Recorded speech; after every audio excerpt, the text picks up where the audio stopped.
Amidst rising COVID cases, crew shortages, and massive cost increases, cruising newcomer Virgin Voyages is facing major uncertainty as they've mothballed their newest ship for almost an entire year.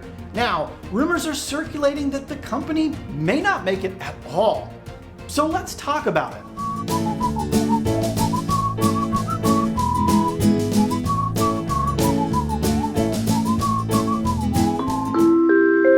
Hey, welcome to the Midships channel. I'm your Captain Corey, and thank you so much for stopping by the channel today. It's so good to be back here on YouTube. I took a few days away here. I had a lot going on, and the cruise news, well, it was handled by some of the other content creators here on the platform. Thanks for putting up with a few days away, but now we're back and let's kick things off the right way with a question of the day. Today's question, it's cruise related. Finally, it's been a while. When you're on a cruise and it's embarkation and the bar staff and the crew are bringing around those special collectible cups, you know, like this one filled with like a sail away icy drink. Do you buy it? Let me know your answer down in the comments below, and obviously you can see my answer. Although to be real, I got this one to hold my coffee, not for any other reason. I'm still on the lookout for one of those big Carnival Funnel cups though. I gotta get one my next cruise. All right, let's get into today's cruise news, and we're talking rumors and speculation and all the juiciness that comes with that, which means today's cruise news episode, while it is news related, there will be a little bit more opinion and banter and speculation than you would typically find on the Midships channel. But don't worry, because we're also talking cruise restart news for Holland America, and I'll give you my thoughts on the Carnival Freedom's new haircut. So stick around as well for all of that. But let's start things off talking about Sir Richard Branson's Virgin Voyages. A little backstory here. As you may know, or maybe not, Virgin Voyages was supposed to debut their third brand new cruise ship, Resilient Lady, in a few months. And recently they came out to announce that they'll be pushing back the inaugural cruise for that ship until the spring of next year, which means this ship is going to be on mothballs for like 10 months, maybe longer. And there's still not a firm start date for Resilient Lady. Now the question is why? And the answer is complicated. Now for their part, Virgin Voyages says their new ship, Resilient Lady, will be delayed because of staffing shortages and supply chain issues, claiming that this all stems from global uncertainties, blaming the war in Ukraine, as well as the COVID pandemic. And I'd like to add rising fuel prices probably are playing a major role as well. So the question is, did Virgin Voyages overplay their hand with a far too ambitious goal of launching a new cruise line with 3 large ships that all debuted in about a year's time? As you well know, even the largest cruise lines out there, Carnival and Royal Caribbean, they only bring 1, maybe 2 brand new ships to market every year. And these are established companies who have port agreements in place, who have HR departments to hire and bring staff, who have connections in all these port towns to bring on board supplies. They have agreements for fuel all over the world. They have a bunch of private destinations, not just one that they rent out. So perhaps one of the largest contributors to the mothballing, and it's called that in the industry if you didn't know it, for Resilient Lady, is probably still a result of the global shutdown. There's no denying that Virgin Voyages' very first cruise ship, the Scarlet Lady, was supposed to debut basically when the world shut down and cruising closed for 2 years. And that's really an unfortunate timing for Virgin Voyages. And I think it really put them behind the 8 ball to get things going here now in 2022 after the restart. Now, I've been paying attention to some tweets that I've seen about this subject surrounding the cancellations for Resilient Lady, and some of them are pretty spicy, and there's even some maybe inside information that's been leaked from a Virgin employee. And I'm going to tell you about it as soon as I remind you that I run an Amazon cruise merchandise store. If you want to see everything I take with me every time I cruise, like this passport holder or this cruise nerd shirt, you should check it out. There's a link down below to the Midships merch store. And like I said, you can find my own custom cruise shirt designs as well, which will make you look like a boss man or a boss lady on your next cruise. Link down below. So let's get back into this story and talk about what this Virgin Voyages employee said in an online message board, and they posted that it looks like Virgin Voyages may be on the verge of running out of money, as their third ship is now set to be put into cold storage until sometime in 2023.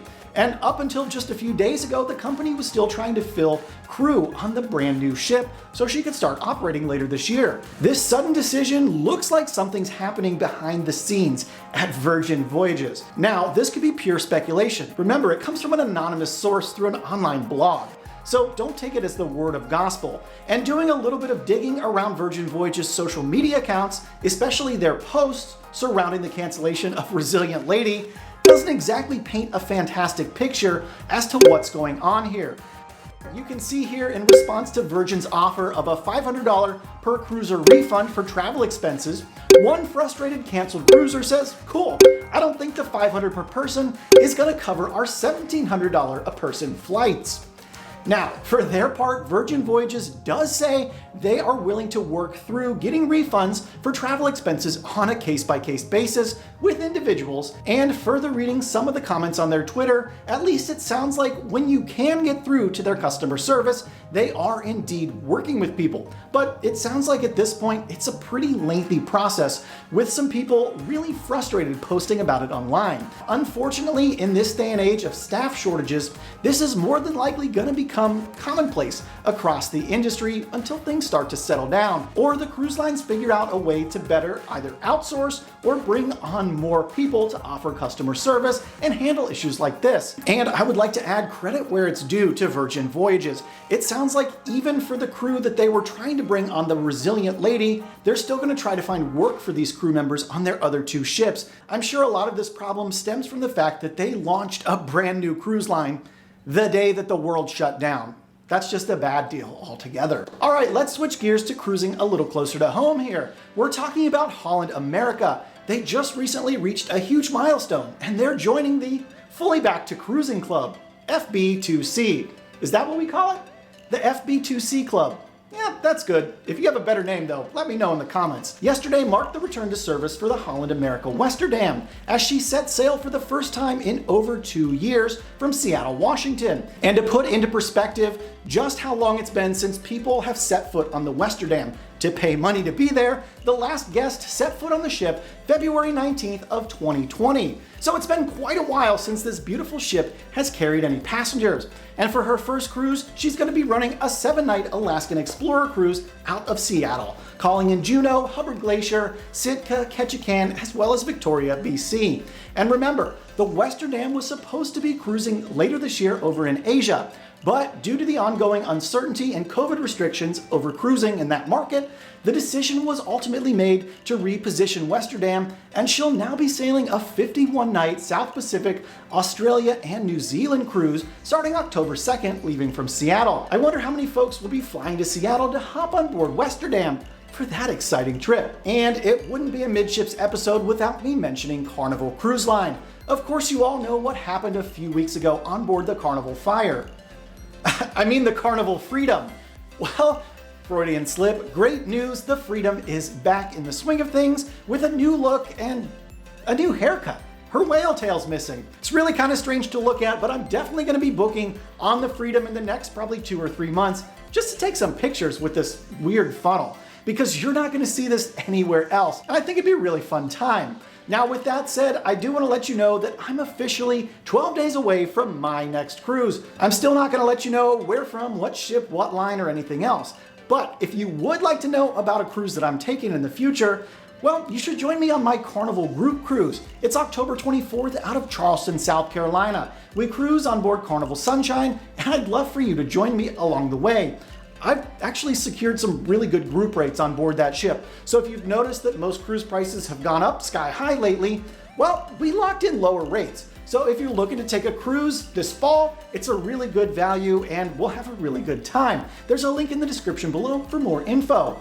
And if you made it this far into today's episode, thank you so very much for supporting this channel. Watching the videos all the way to the end is super important for my algorithm, and that means you're one of my biggest supporters. I really appreciate you.